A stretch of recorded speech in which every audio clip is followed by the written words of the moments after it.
Welcome to Business Class, a podcast for people wanting to upgrade their thinking, upgrade their learning, and upgrade their life. I'm your host, Eugenia Panderhos, founder of Business Class Collective, best-selling author, and life coach. If you're an entrepreneur, a startup, or someone who dreams of reaching their full potential, then you're in the right place.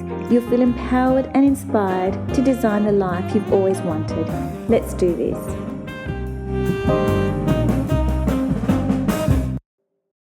Hello and welcome to the show. I hope you're all well and that you've had a great week. I don't know where the weeks are going. They're just flying past. Here we are in the middle of November. And today I'm welcoming Bec Chappell to the show. She's a strategist in marketing. So let's get started. Bec, welcome to the show. I'm so thrilled to have you here to discuss everything marketing. So you're the go-to person. We have a wonderful connection. We've met about a couple of years ago now, and it was kind of like instant. Like, your energy is amazing, your outlook is incredible, and it's my pleasure to have you on the show today to discuss your life, your business. Are you ready? Shall we get started? Let's do it. Thank you so much. What a beautiful intro. I feel very touched by that. It was very nice. I'm going to play that to myself whenever I'm having a bad day. Bec, tell me a little bit about yourself, your background, how you got into marketing.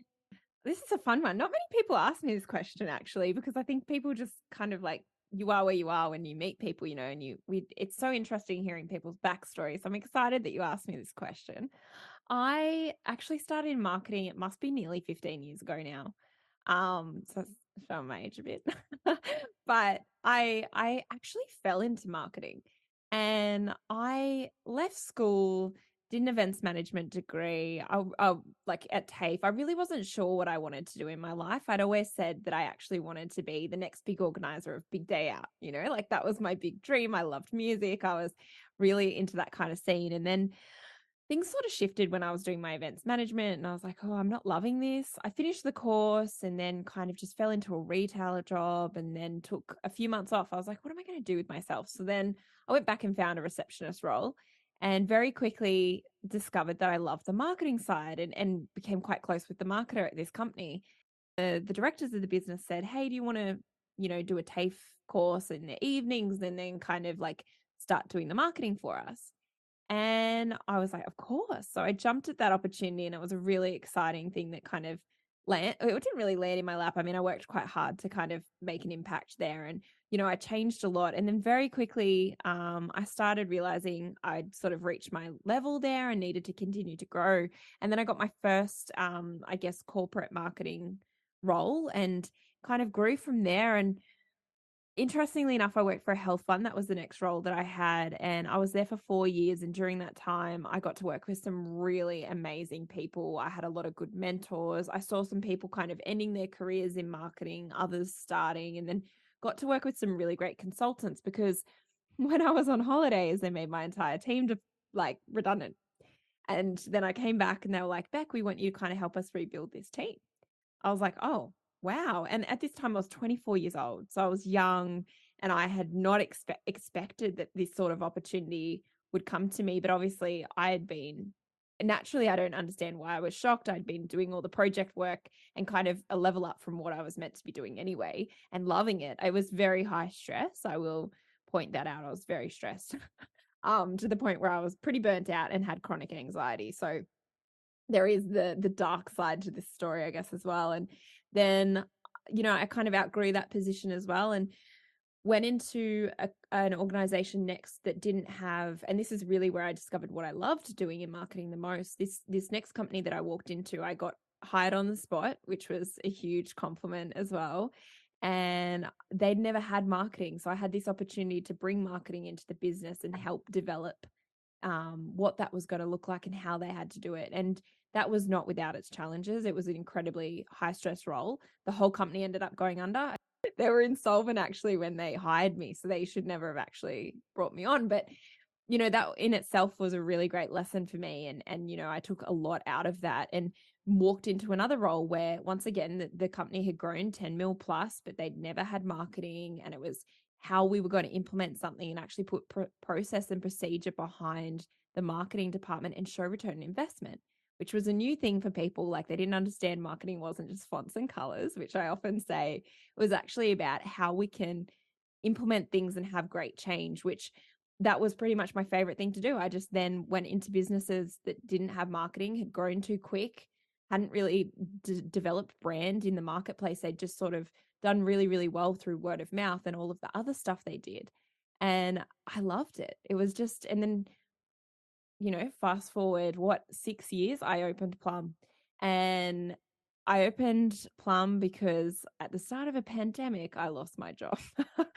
So I was like, 2020 was a really interesting year for me. I think it was for everyone. But I had started a new job at the end of 2019. I'd been headhunted for a role, told that I would have a team of 4, that, I would have 5% of it would be events, 95% of it would be all marketing. They were really keen to spend money in this place. They wanted to grow. There was opportunity for them. They literally weren't doing any marketing at all. I walked into the business and everything I kind of put forward to them got rejected. They had really set in stone ways of the ways that they wanted to do it. They didn't want to play with Google. They didn't really want to be on the social media side of things. There was a lot of things that they weren't willing to do that I knew would give them wins. So very quickly I realized this was not a great role for me. I ended up doing events, which is something I'd trained in and I hated. And I had no staff to report into me. So I was doing the work of, 4 people, and it all came unstuck in April. And then sitting on my couch one Sunday afternoon, watching a friend launch her business, and it was a physical retail, like store where people had to visit, and watching her open that in the middle of a pandemic, I thought to myself, I'm fully online. Why would I not just go and be a consultant like I'd always wanted to be? And then Plum came out of that. And now, fast forward almost 3 years, I've rebranded again and I'm just Bec now. I'm just Bec. So it's been a journey, and it's been a really fun one, which has had not been without its challenges. It's had a lot of challenges, but a lot of wins and I just love what I do now. That's wonderful, Bec. I think some of the take homes from that is, being given the opportunity to study and doing the work to make it happen. I actually had that conversation yesterday with my daughter. We're talking about how opportunities arise. We can either let them pass or step up and stand in our power and, accept them fully and become that next, version of ourselves. And the other thing was the fit, the fit between what an organization wants, what you can offer, and if that fit's not there, how are you meant to make changes or feel confident in the work that you're doing? And yeah, that's a real challenge. So how do you get people over the line? What are the types of things that you would say to a typical organization who's coming to you? What would you suggest to them to implement? So one of the things I see a lot is probably, businesses are really, really time poor, or they've got staff that they've kind of just been like, oh, can you help us out and do the marketing? Or the thing I think the part that I see missing the most is actually the thoughts behind it, and that strategy piece. Like, this is really where I play now, and what I offer businesses. So when I go in, they've done great jobs. Like, most of them have grown really, really well organically and not actually had to do anything. So there's this belief of, we don't really need marketing. And it's breaking down that belief and saying, well, you may not, but there's only so far you can actually grow. And it's known, right? Like, you can look at any business, there's only so far you can grow without telling the world that you exist. So one of the things that I love doing is kind of coming in and helping them with process and procedure, because marketing actually is just really about implementing who are we as a brand, what do we sell, and going back to those really foundation basic things that a lot of people think is the fluffy stuff. But actually, from getting that right, like understanding our markets, understanding our brand and who we are, understanding our people, understanding how we treat customers, all of this baseline stuff that, we think that we just do every single day and it should just be something that's already in our business and ingrained. Most businesses haven't gone that little bit deeper and really thought about it. And once you get that foundation stuff right, then it's a case of, okay, well, how do we want to plan out a year? What are the highs? What are the lows? Where do we know that we have peaks and troughs? Like, how do we actually plan out for what's popular at that time? If we've got a product, like for example, one of the businesses I'm working for at the moment, they're a very seasonal business. So it's like we're going to have very seasonal messaging. So really, I think going into businesses and even small businesses, large businesses, it doesn't matter the size. It's about getting that foundation piece right and then having a very executable strategy. Like I think people think the word strategy and they're like, that's a lot of work, and it's a lot of work for something that's going to sit on a shelf and we're never going to look at it. Not at all. A strategy is literally, it can be a Google sheet of how you're going to do everything. Like, yeah, there's the fluffy stuff. We got to get the fluffy foundation stuff right. And I know a lot of people hate that stuff because it seems like it doesn't serve a purpose, but it does. Because once you get that right, then you know straight away what your messaging is. And a lot of businesses don't understand that they might be going to market with such confusing, polarizing messages rather than just having, say 3 clear pillars of this is how we're going to talk to our market. And once we get that stuff right, then you can train the receptionist like I was trained in how to do that and how to show up and what our brand needs to look like. Then we can get our customer service team working really, really well. And anyone that we bring into the business, because this is the other thing, you walk into a $10-20 million business and no one knows the brand because they haven't done the training stuff. And it's like, if you're a one-man band right now and you're like, oh, I can worry about that in 10 years. No, worry about it now. Because anyone that you bring into your business, they're going to grow with you, but they're going to understand the brand because you've got the foundation stuff there and you can bring them on the journey, which I think is kind of beautiful, right? Oh, I agree, Beck. I think it goes back to the why behind a business and the vision and the mission, because Yeah. they're also foundational platforms that will inform what marketing is for that business. Yeah. And I think as a business grows, you need to have the buy-in from the staff. They need to come along for a journey. But it's the same with a marketing approach, to have that integrated marketing approach across the organization so everyone's aware what this business stands for. 100%. And I think you made a really important point there about, like bringing people on the journey and really making sure that they buy in, and also just getting it right from the get-go, because the why, everyone does the same thing. Like at the end of the day, everyone does marketing. But the reason someone's going to buy me in the marketing field is because of who I am and why I'm in business and my expertise. Like most of my closest friends are in marketing. And people would be like, but you're all competition. How are you friends? It's like, because we're all got our unique thing that we bring to the market. And there's enough pie for all of us. And that's the same for any business. It doesn't matter whether you're B2B service or and by B2B, that's business to business or business to customer. So you're selling a product. It doesn't matter what it is and where you sit in the market and what market you're in. At the end of the day, the thing that you need to make sure that you make really clear is why you're different. And, they call it USP, which is unique selling proposition. And it's like all that buzz stuff, but it genuinely matters because, for example, with me, people know they work with me because we're going to have a bit of fun too, right? Like fun is a really important thing in my brand. So that's something that I bring to all my marketing because I can, and I've set that up, and people always are like, oh yeah, Bec, she'll make you laugh, or even in my podcast and everything that I do, it resonates. And that's, as brands, who do we want to be? Like Richard Branson is so good. Like when you see the work that he's done with Virgin, exactly when you're seeing something from Virgin. And I think we all think that that's so unattainable to have a brand like that. It's not at all. It's something that starts with that foundational work. Yeah, I think it comes back to being authentic and having yourself represented across the different platforms to be instantly recognized.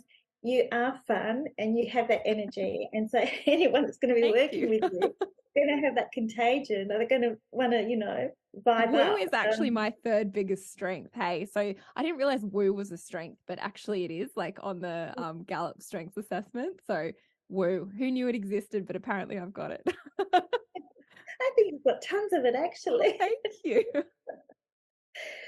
So, okay. So how do you stay motivated, Bec? Like, I know you're high energy, but what's behind that when you might fall into your lulls? And Good question, because I've had one this week, right? So like real, and I'm very, like everyone that knows me knows I'm very honest about a business journey. And even like tying it back to marketing, I think just going back really quickly on that why thing, and it comes into motivation as well. If you've been brave enough to start a business, good on you. Tell people why you did that and celebrate the hell out of it. So that's just another note on that. But my motivation, yeah, this is an interesting one because I remember when I was in corporate, I would look at people that owned businesses and I'd be like, how do they just not like stuff around all day? Like, how do they stay motivated? And I would think that, and I'd be like, I own my own business. I struggle not just to be at the beach all the time. And don't get me wrong, I do spend a fair amount of time at the beach, okay, but not really during Monday to Friday. But I think for me, the motivation comes from knowing I'm doing the work that I love. So when I have taken on things that I haven't loved so much, which I have in the past, and this is 100% business is a journey, and the only way that we learn what it is that we're good at, what it is that we love, is by doing the things we don't love and the things that do drain us. And being really mindful of, like, I'll get off a call, for example, and I really sit there with myself, and I think, especially when I first started getting into like speaking and things like that, I'd be like, did I love that? Because I wanted to know if that was a part of my business I wanted to grow. And very quickly, I was like, oh, how do I feel after doing that? And I was actually getting like, I was journaling on it too, because I was like, I want to build a business. Like, we don't leave corporate or, where we might have been bullied or we might have been stressed or we might have ended up with anxiety. We don't leave that situation, create our own thing to create what we left. So it's really important that we're super intentional about what it is that we're creating and what it is that we're working on. And yes, we all need to make money. We're all here to make money. There's no sugarcoating that. Like I want to give back as well, and I want to create, but I also want to create wealth for myself and for my clients. That's the goal. So really actually understanding what it is that I love doing and being really mindful of my energy. So if I've had a day where I've worked stupid hours, which generally for me is Tuesdays, I don't know what it is about a Tuesday, but before I know it, it's 7 o'clock and I'm still on my laptop because it's sunny at the moment. I'm like, oh, I need to stop working. And in winter, I find it easier to knock off at a decent hour because it's like, it's dark. I need to stop working. But I think then if the next day I'm low mood or low energy, I will take that time out to go for a walk or go to the beach and have a swim or have a nap. I caught myself the other month. I had a really big personal thing happen. I'd lost my dog and I was really sad and just not coping. And I said to myself, if I don't just take some time out and have that nap or, do the thing that I do love doing, I'm not going to be good for my clients or myself. So it's about also being really, really understanding of your energy. Like I always make sure I look after myself and eat well and drink all the water and tick all those boxes. But it's also about, we can tick all the boxes, but if we're still not listening to how we're feeling, then we're never going to be motivated. And also if we're not listening to what it is that gives us energy, then yeah, it's really easy to get unmotivated and be like, what business have I created? Like, I think there's a lot of people out there that would say, I created businesses I hated. And, like there was a time there when I first started Plum, I was doing a lot of the work that I didn't love because I wanted to bring in the revenue. And very quickly I was like, I'm creating something that I don't love. And how am I going to change that? So I think, yeah, that's the motivation piece, being really honest with yourself as well. It's great advice. I think it's knowing why you're in business, what sets you on fire to get up every day and do what you do and energize you. But also, I think you touched on protecting energy, and that's something that I think, especially for women, we need to be aware of, because we have different phases in a month where we might be really high energy and then other days low energy. So, and we can experience that within a day. So I think it's really important to work at the times that our energy is high, and whatever that is for each and every one of us, you've got to harness that and know, like, yeah, this is a great time for me to be high energy. And then other times, yes, the lounge might be calling for a little rest. 100%. And it was funny because I actually had this conversation with my sister-in-law literally an hour ago. We were talking about how corporate has beat out of us the fun in life. And, you know, for anyone that's had a job, it's like, or anyone that's been told you have to work 9 to 5 to earn money, you have to do this, you have to do that. And yes, you do have to work hard. There is no doubt that I have worked so hard for what I've got now and the lifestyle that I'm trying to create. And I will continue to work hard. But there is also a thing of work isn't your whole life. And it's the micro moments. Like if we're waiting for retirement, I actually heard this on a podcast yesterday too, which is why I was talking to my sister-in-law about it, because, you know, she was trying to decide how she should go back to work, you know, after having kids. And I was like, how often do people, you know, especially from other generations, you know, the belief was, I'll do it all when I retire. And I think that's, you know, that's not how you want to live. Like, I think if we're always waiting for the other side of work, why wouldn't we create work that we love and work that Oh, works around us? yeah, I agree. And I think, designing your life so that you don't have to escape it. Even Yeah. if you are employed by someone else or a business owner, you can end up spending lots of hours in the workplace, going above and beyond and putting your joy and happiness to one side. But we can actually capture that joy, happiness, some downtime, a weekend away or a week away, and protect our own energy and also enjoy life at the same time. It's about enjoyment, isn't it? Like, It's totally about enjoyment. And I think even if you're in corporate, there's ways to create your life. And I think probably one of the things from the pandemic that was good is people have gone back to, why am I doing what I'm doing?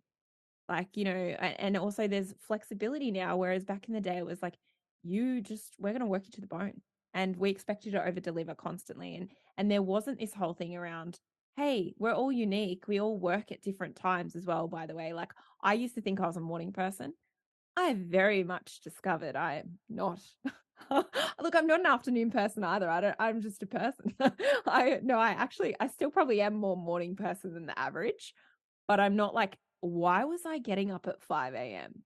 Because some book told me I should, right? Like, you know, and there's this whole thing around like, oh, successful people wake up at this time. No, successful people wake up at the time that's right for them. We're not all made the same. If we were, it would be very boring out there. So I think really tuning in, and one of the biggest things I've done on my business journey is tuning into who Bec is, because I didn't know who I was before 2020. I genuinely didn't.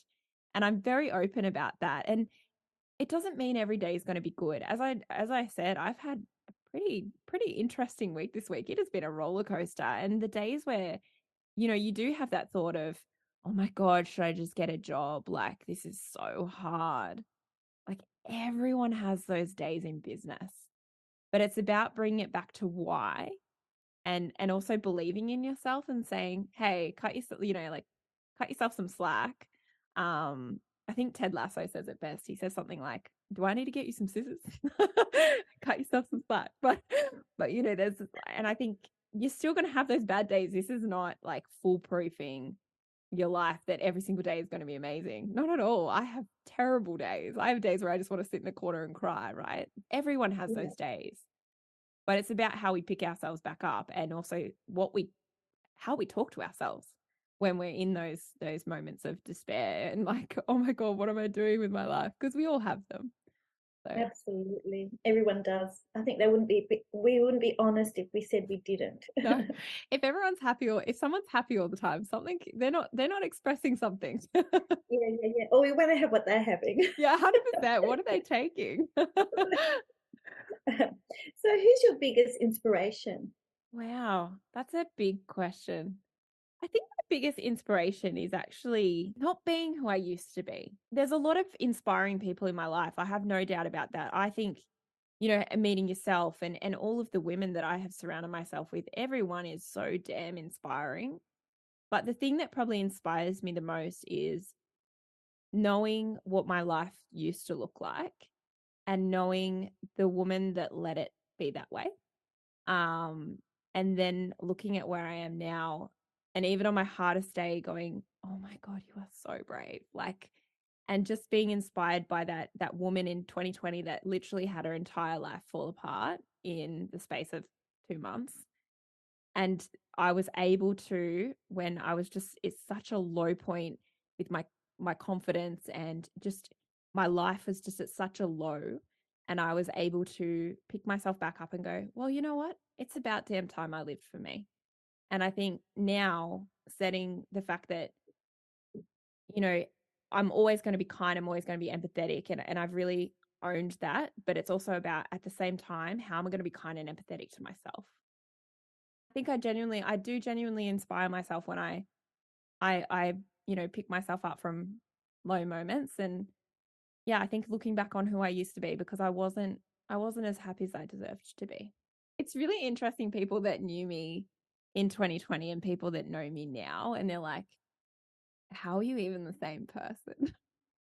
I'm like, Yeah. because I found myself. And I think so many of us just live life ticking the boxes and doing what we're supposed to, we're told we're supposed to do, right? And I think it's very rare for someone to go, maybe I don't want to do that. Or, maybe my life isn't as happy as it should be, and actually being able to voice it, because it's really scary to change your life. It's terrifying.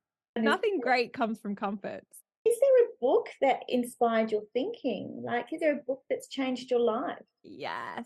Oh, I love this question. So there was a book that I read in 2020, The Surrender Experiment by Michael A. Singer. That book, genuinely, and anyone I've told to read it, they're all like, wow, that's a powerful book. And it is. It is truly inspiring, and truly reminds you that just surrender, because there is times in our life where we can't control what's going on. And I heard a great saying the other day. It was like, worrying is like holding an umbrella and waiting for it to rain.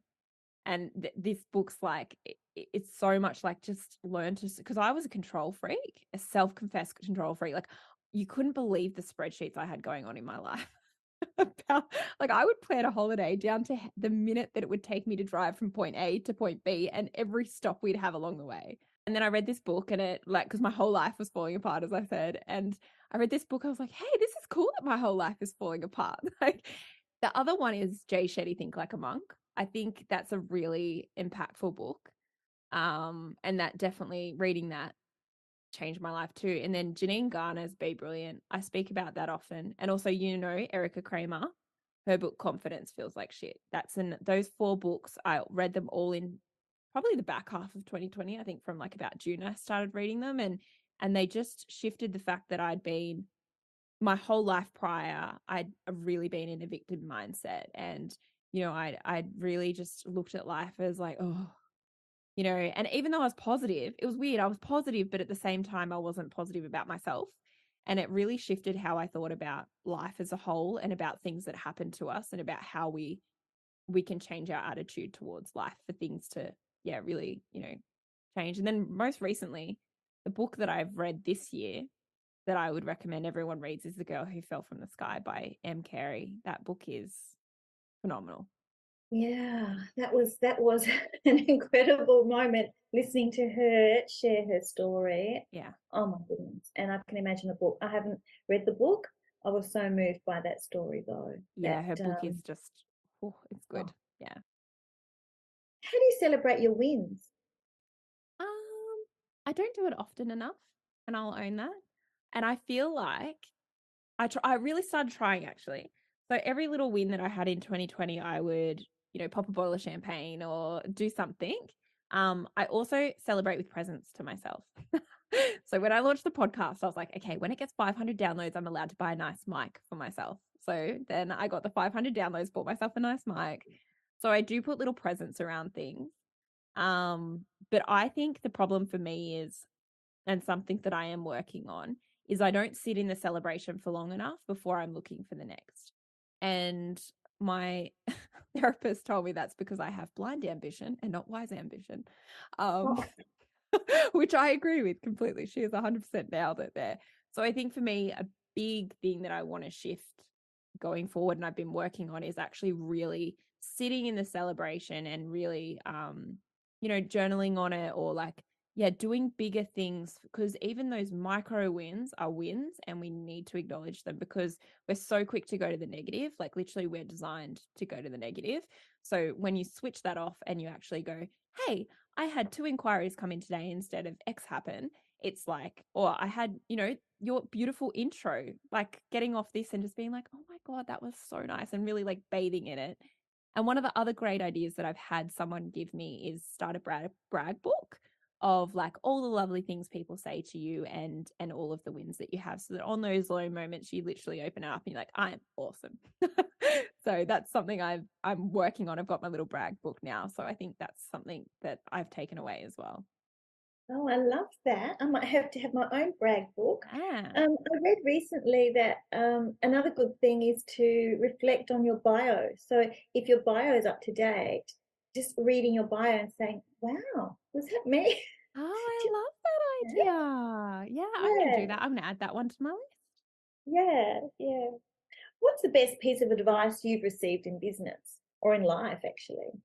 I would have to say, like, something around like everything has its time, like as in, we're exactly where we need to be when we're meant to be there. And I think understanding that, like, yeah, we just have to let things happen.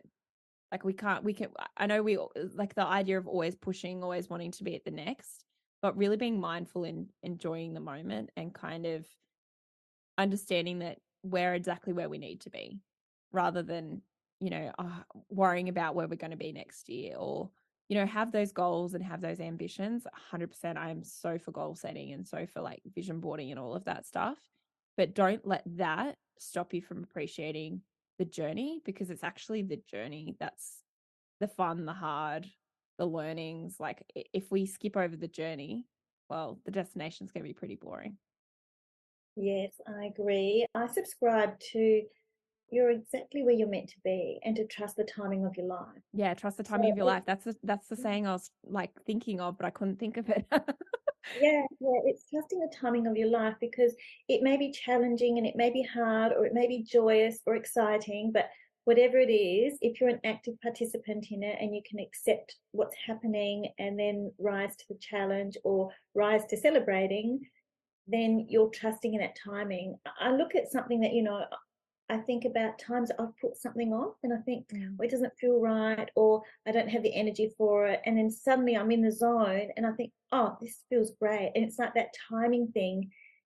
It's meant to be coming to fruition now. Do you know what I mean? Like not maybe 6 months ago. Yeah. There might have been a reason why that didn't happen then. So yeah, the trusting and the timing of your life. I love that. Yeah. And I think it helps like when you do feel disappointed because something hasn't happened. And it's kind of like there is comfort in knowing there is a reason that hasn't happened. Like, and it's generally like I can't think of any point in my life where something's happened that I've been disappointed about, where something better hasn't happened in the future. So there is, especially if you're positive and you hope for it and all of that. Like I do genuinely think that's so true. So, Bec, we're going to go through 22 questions so our audience can get to know you better. Are you ready? Let's get started. What makes you smile? Dogs. How did you start your day today? A walk. What's your favorite cuisine? Japanese. If you could travel anywhere in the world, where would it be? Italy. Do you prefer to text or call? Voice note. Voice note it is. Do you sing or dance or play an instrument? All three. Yay. What's your happy place? Farms or the beach. What movie would you recommend? The wedding singer. Do you have a favorite song or artist? I love Gang of Youths at the moment. They are just getting me through my year. What's your favorite city and why? I say Rome, actually. I've had so many good memories in Rome. Do you prefer white wine, red wine, champagne? Wine, just wine. What's your secret pleasure? Dancing. What's your biggest strength? My mindset. If you were a hashtag, what would it be? Hashtag fun. Do you have an exercise routine? Oh, so many. Gold, silver, or platinum? Silver. If you could catch up with anyone, who would it be? Dave Grohl. What's your favorite meal? Breakfast, lunch, or dinner? Dinner. What inspires you? change. What's your favourite time of the day? 10 a.m. What was the best holiday you've ever had? First trip down to Eden.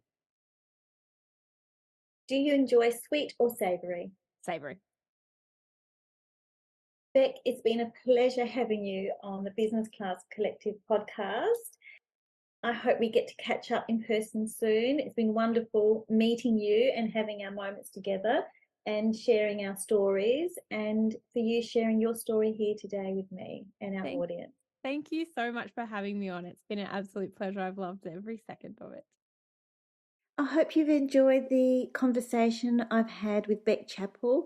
She's been wonderful and has shared so much of her story. Until next time. You've been listening to Business Class presented by Eugenia Panterhos, founder of Business Class Collective. If you haven't yet, go to Apple Podcast, subscribe, rate and review this podcast. Share the love and let your family and friends know too. You can follow Business Class Collective on Instagram and Facebook. Join me next time.